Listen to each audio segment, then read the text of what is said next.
And you know who fits that bill? The Rock. That's the match I'd want for my retirement, my final send off. Maybe AEW is a better fit for him right now. And honestly, I'm focused on my own path, my own journey. I can't keep tabs on everyone else's career. Hello, my travel chief. How are you? I hope you're doing great. I'm here for the interview. Hey there. Glad you could make it. I'm doing great. How about you? Ready to get started with this interview? Yes, my travel chief, always ready to get started with the interview. That's what I like to hear. Let's get it started then. What's the first question? Okay, my travel chief, the first ever question is what's next after defeating Solo Sikoa? And as Paul Heyman said to Cody Rhodes that you're coming for the undisputed WWE Championship and you were entering the Royal Rumble 2025. So what number do you think you should enter at the Royal Rumble? Well, first of all, I'm glad you asked that question. I'm feeling great after defeating Solo, and I'm ready to move on to bigger and better things. And yes, I know what Paul Heyman said to Cody. And yes, I'm coming for the undisputed WWE Championship. But as far as the Royal Rumble goes, I don't know what number I'm going to enter at.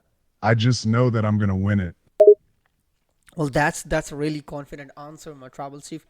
So, what about The Rock? Do you think are you gonna face The Rock? Because there was speculation, there were rumors about The Rock versus Roman Reigns at WrestleMania in Las Vegas, and now we're seeing that you're trying to move towards Cody Rhodes. So, what's it there? What's the background right there? Look, facing The Rock at WrestleMania would be a dream come true for any WWE superstar. The man is an icon, a legend in this business. But right now, my focus is on the undisputed WWE Championship.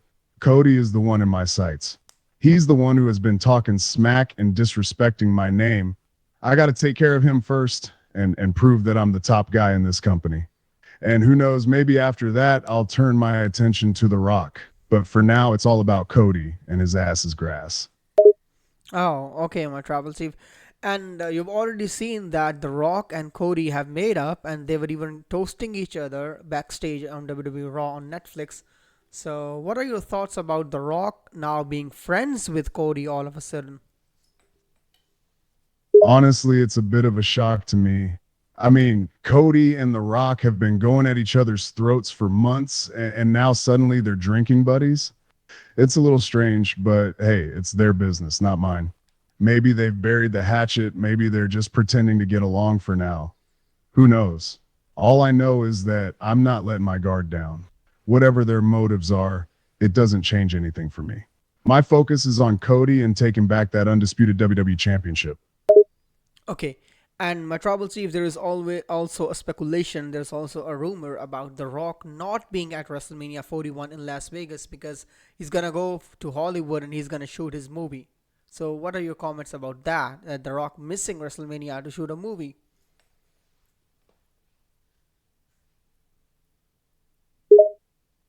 You know, it wouldn't really surprise me if that's true.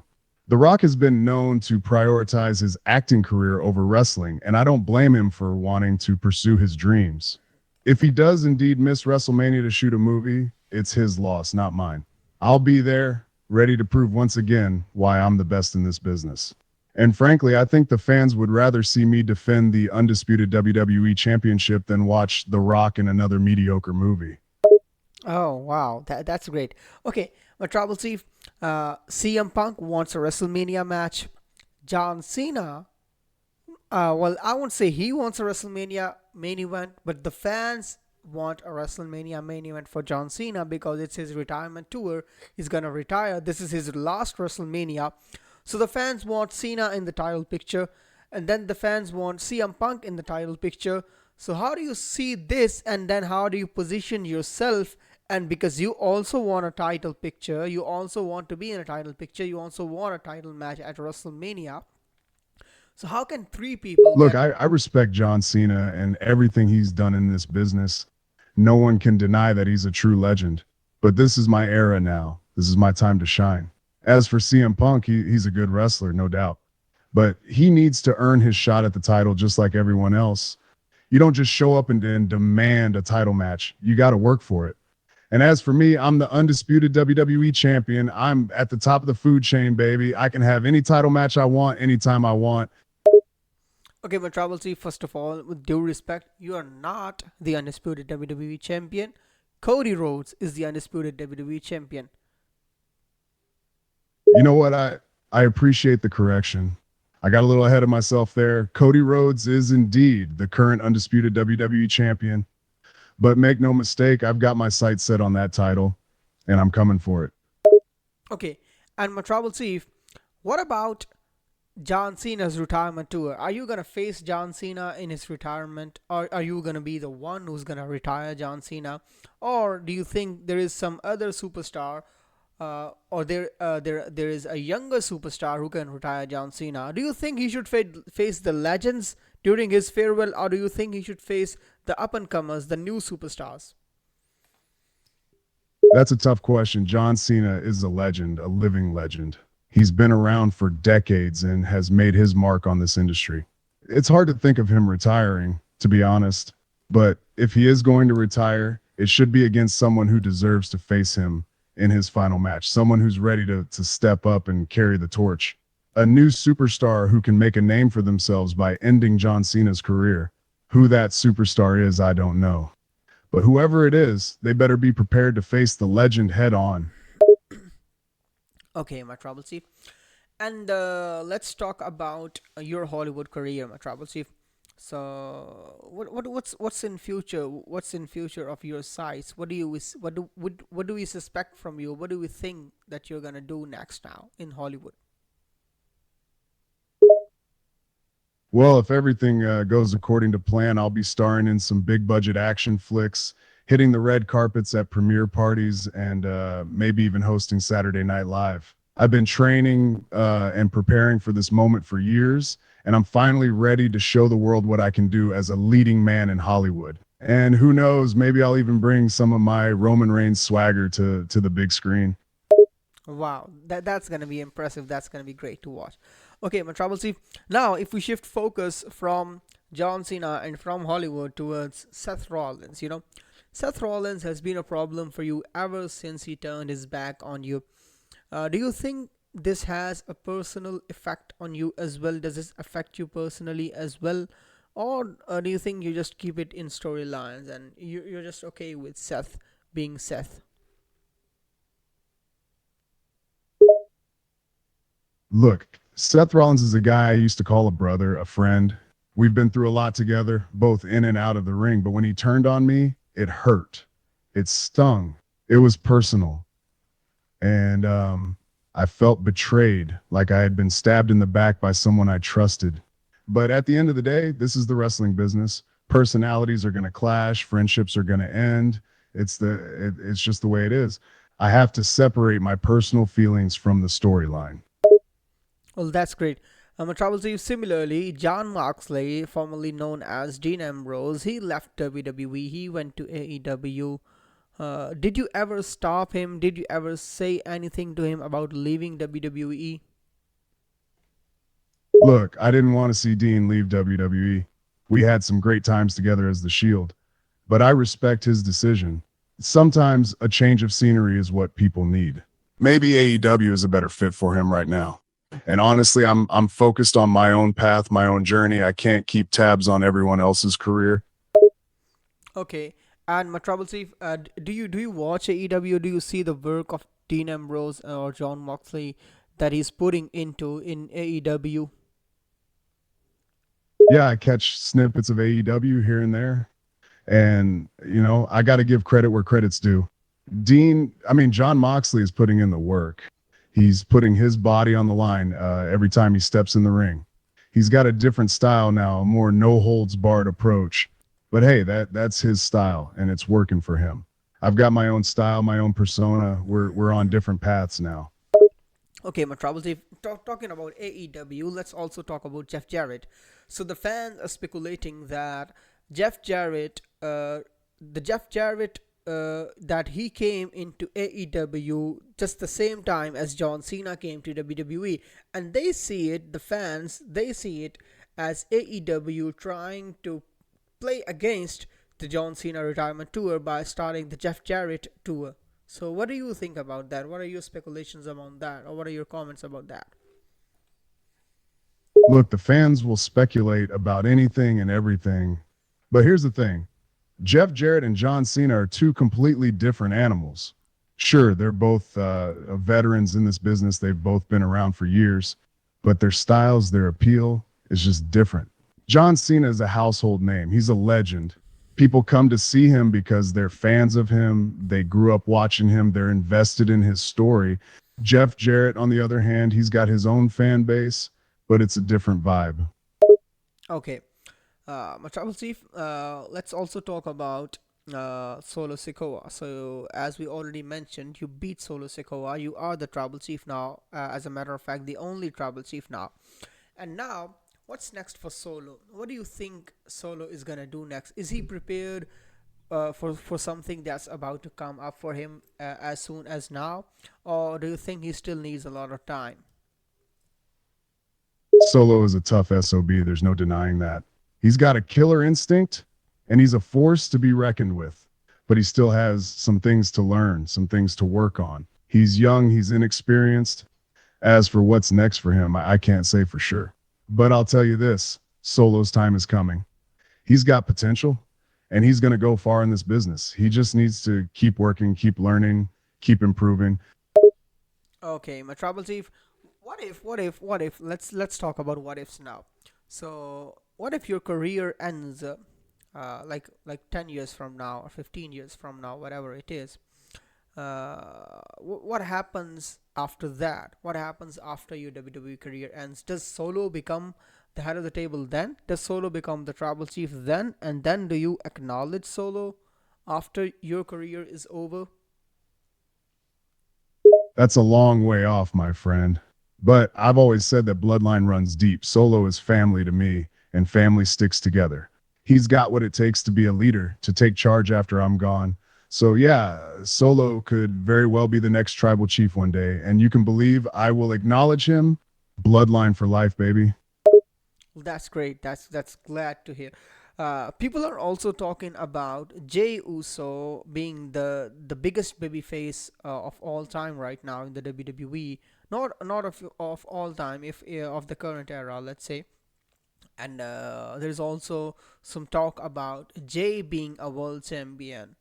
What do you think about Jay, or putting the world title on Jay? And do you think he can take the company where Gunther and Cody have taken, or do you think he's still? He, do you think he's a mid carder? What do you think? That is he a mid card champion, or is he a world champion material? Look, Jay's one of my right hand men, always has been, always will be. I have nothing but love and respect for him. Can he be a world champion? Hell yeah, he's got the talent, the skill, the heart.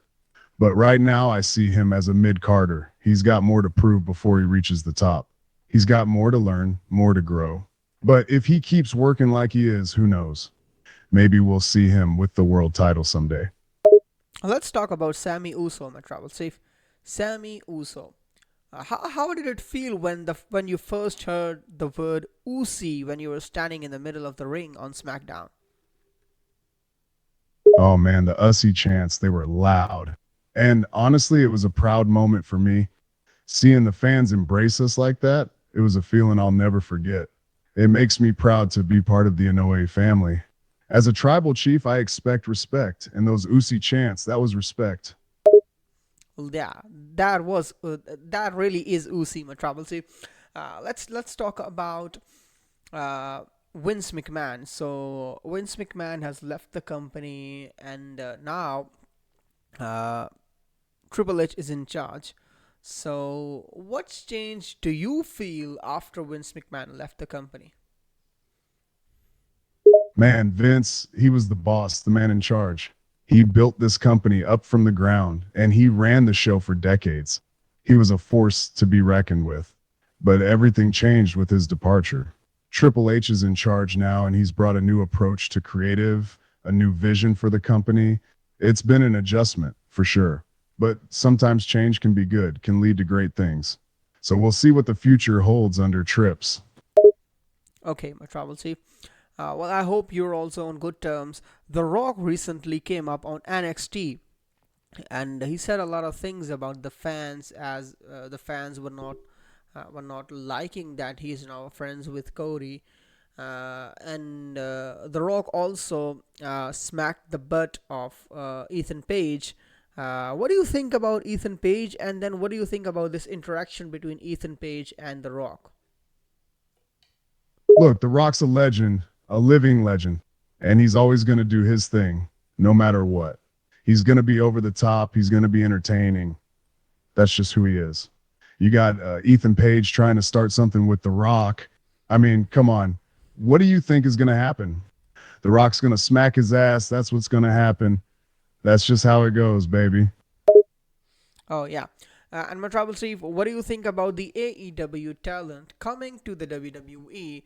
And it seems like now the WWE is just using AEW as an independent territory, as a territory from where they can pick and choose wrestlers and they can bring to NXT, shape them, and then bring them to the main roster. But also on the same hand, they're picking superstars like Penta, who's now coming to the WWE, as speculated the next week that he might probably face Chad Gable in a match. So now, how do you think this approach of WWE is like? They're just looking at AEW as a territory from where they can pick and choose wrestlers. They're treating it as an independent development territory. Look, the wrestling business is cutthroat. If AEW has talent that the WWE wants, they're going to go after it. There's no loyalty in this game. It's all about what's best for business. The WWE has always scouted talent. We've always had an eye on the best wrestlers in the world. And if that means picking up some AEW talent, so be it. Hell, we might even poach some of those guys and bring them over to our side. It's just the way the game is played. Okay, talking about the AEW talent coming to the WWE, let's talk about CM Punk joining the WWE. The trouble, Chief, there's a lot of speculation. Again, I always say speculation because that's what it is. Okay, so there's always a speculation about CM Punk trying to get fired by the AEW, and there is some also some theories about Triple H and CM Punk working together so that CM Punk could get fired and then he could join the WWE. Do you think this theory stands any ground? Man, people love to talk, don't they? The whole CM Punk thing is just speculation. It's all hearsay, people talking nonsense. Sure, CM Punk might be looking for a way out, might want to come back to WWE, but the idea that Trips and him are working together, that's just ridiculous, man. I mean, come on. Do people really believe that crap? Yeah, I'm a trouble Steve. Okay. Let's talk about the Wyatt 6, the work that they're doing, and their homage and their homage and their homage and their respect, their tribute towards Bray Wyatt. How do you see this work? Man, that tribute was something else, wasn't it? I've known and worked with Bray for a long time, and see the company come together like that to pay respect to him is it was beautiful, man. We've lost some good ones over the years, and it's always important to honor them. It's our way of keeping their memory alive, their spirit alive, and the company did that with Bray in the best way possible. All right. But Trouble Steve, you got two sets of twins, and can we see all four of them in a faction, or are we gonna see just two of them come and then two of them later? What do you think? What do you want them to be? Do you want them to be professional wrestlers? Do you think they're gonna be the next Roman Reigns or not? Look, the Inoue family is a wrestling dynasty, and we've got some young blood coming up. Those twins are crazy talented in the ring. As for them joining a faction, I wouldn't rule it out. That could be a real force to be reckoned with. Or maybe they should go their own paths, make a name for themselves. They've got the talent, that's for sure. Only time will tell, baby. But I'll be watching them like a hawk, see how their careers unfold. All right, my trouble chief. Similarly, Zilla Fatu, a lot of people talk about him, the son of Umaga Zilla. Do you think he should join the WWE and he should be a part of the bloodline, or it's still not his time yet? Zilla's got potential, no doubt about it. He's got the family heritage, the bloodlines flowing through him. But he's young. He's still got to learn, still got to grow. Rushing him into the WWE wouldn't do him any favors. He needs time to develop, to find his own path. As for joining the bloodline, time will tell. Right now, he needs to focus on his own journey, his own story. All right, my trouble chief. Now, I will just try to end the interview. One of the very last questions I will ask is one of them is okay. Do you read the fan comments on Twitter about you? Look, I don't usually go out of my way to read fan comments. I got better things to do with my time.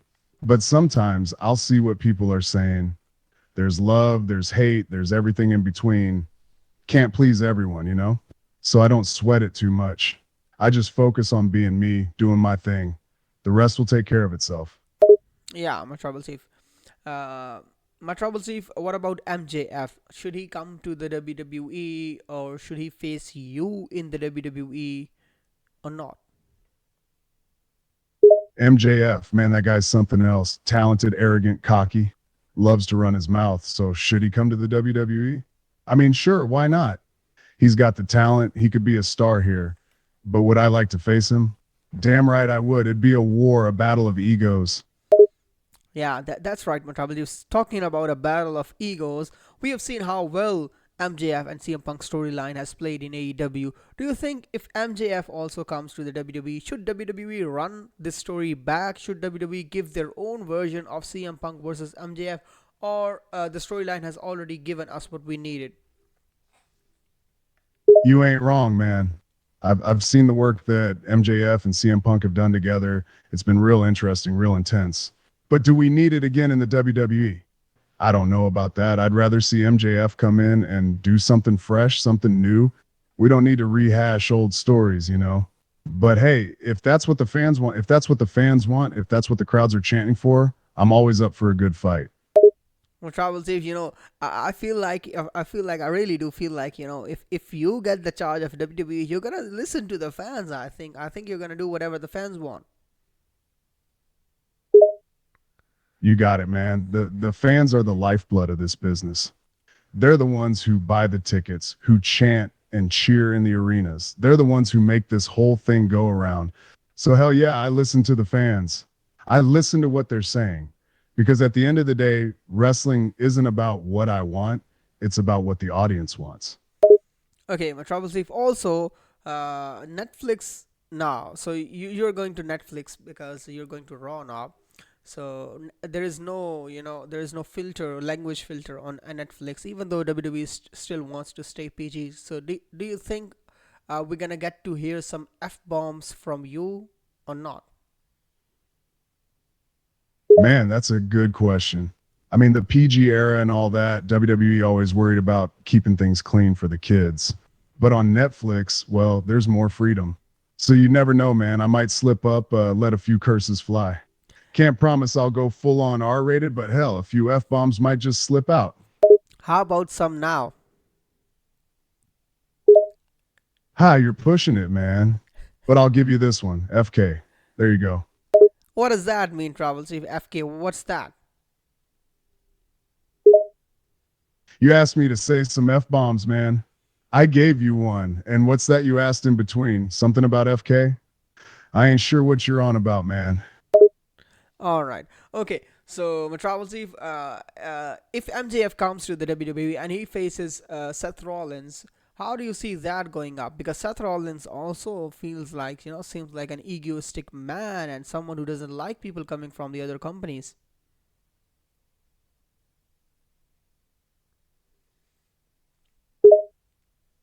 Man, a clash of egos. That's what we'd have there. You got Seth Rollins. He's got a big head, thinks he's the king of the castle. Then there's MJF, man. He's arrogant as hell. Those two together, it'd be one hell of a show. Sparks would fly for sure. And the crowd, they'd be eating it up, loving every second. All right, Travel Chief. So, the last question. Who do you want to face in your retirement match when you get retired? I'm not saying you should get retired, but I'm saying when you face and when you think you should retire, what's the last match you're having and who are you having it with and where are you having it? Which event are you having it with? When it comes time to hang up my boots, man, I'll want a proper send off, a match that matters, that means something. And who will I have it with? Well, that's a tough one. There's so many great talents out there, so many warriors out there that I respect and admire.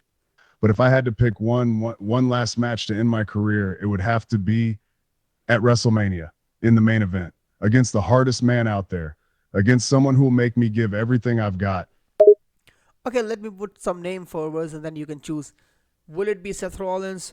Will it be Kevin Owens? Will it be Cody Rhodes? Or will it be Randy Orton? Or will it be. I don't think Randy Orton will be because Randy is going to retire very soon. Or will it be The Rock?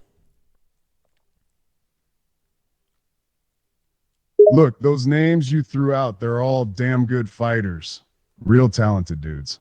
But if it were my last match, my final match, I'd want someone who'd push me to my absolute limit, someone who'd really test me, make me give it my all. And you know who fits that bill? The Rock. That's the match I'd want for my retirement, my final send off. Oh, okay.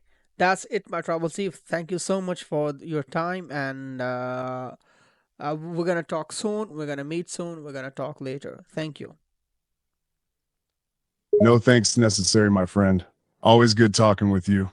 We'll do this again soon for sure. See you then.